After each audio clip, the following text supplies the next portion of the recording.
שלום וברוכים הבאים. בסרטון היום אני רוצה לדבר איתכם על הראשון בספטמבר, ובעצם גם על הימים שלפני. במילים אחרות, על הכנסת התאומים למסגרות חדשות.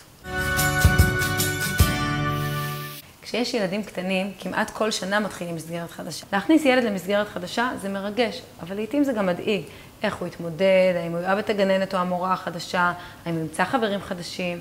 להכניס תאומים למסגרת מוסיף עוד כמה עניינים. אם הם נכנסים לאותו הגן, עולות השאלות, האם ידעו להבחין ביניהם, האם ידעו לתת יחס אישי לכל אחד, האם הם יהיו דבוקים זה לזה או שימצאו גם חברים חדשים, מה יקרה אם תאום אחד יהיה מועדף על הגננת לעומת האח או האחות שלו. לעומת זאת, אם בחרנו להפריד במסגרות, אז נמצא את עצמנו שואלים שאלות אחרות. איך יהיה להם בגן בלי התאום? האם הם יסתדרו בלעדיו? האם הם ימצאו חברים? עם מי מהתאומים אני אלך בבוקר של היום הראשון? כל השאלות האלה הן טבעיות מאוד, פחות את חלק מהן שואלים גם הילדים את עצמם ואולי גם אותנו ההורים. בין אם הם נשארים ביחד ובין אם לא, המעבר למסגרת החדשה הוא מאיים ומרגש גם עבורם. הם לא מכירים את הגן או את הגננת והם חוששים. אני ממליצה לנהל איתם שיחה שבה נספר כמה שיותר על הגן החדש. מה שם הגננת, מה שם הגן, מה הם הגילאים של הילדים שיהיו בגן. האם הם יהיו מהגדולים, מהקטנים, האם הם יהיו יחד בגן או לא, האם יהיו איתם ילדים שהם מכירים או לא. אחרי שנספר להם, אנחנו יכולים לאפשר להם לשאול שאלות. כל שאלה טובה.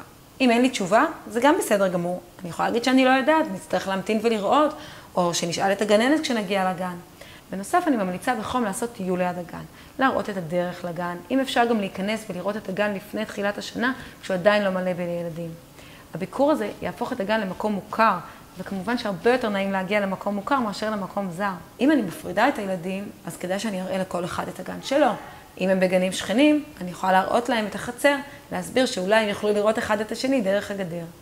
כמו כן, במצב כזה, מאוד יכול להיות שהילדים יביעו חשש או חוסר רצון בפרידה.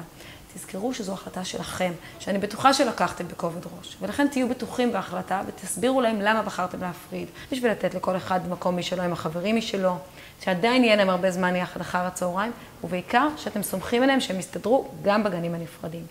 חשוב מאוד לילדים לקבל מכם את התחושה שאתם מכניסים אותם למסגרות שאתם בוטחים ומאמינים שיהיה להם שם טוב.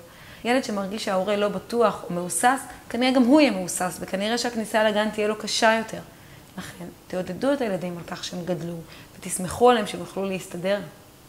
רגע לפני סיום, חשוב לי לציין שבין אם בחרתם להפריד במסגרות ובין אם השארתם יחד, חשוב להמשיך ולפתח את הנפרדות בין התאומים. לכן אני רוצה להציע לכם במתנה מדריך של 10 הכללים לפיתוח הנפרדות בתאומים.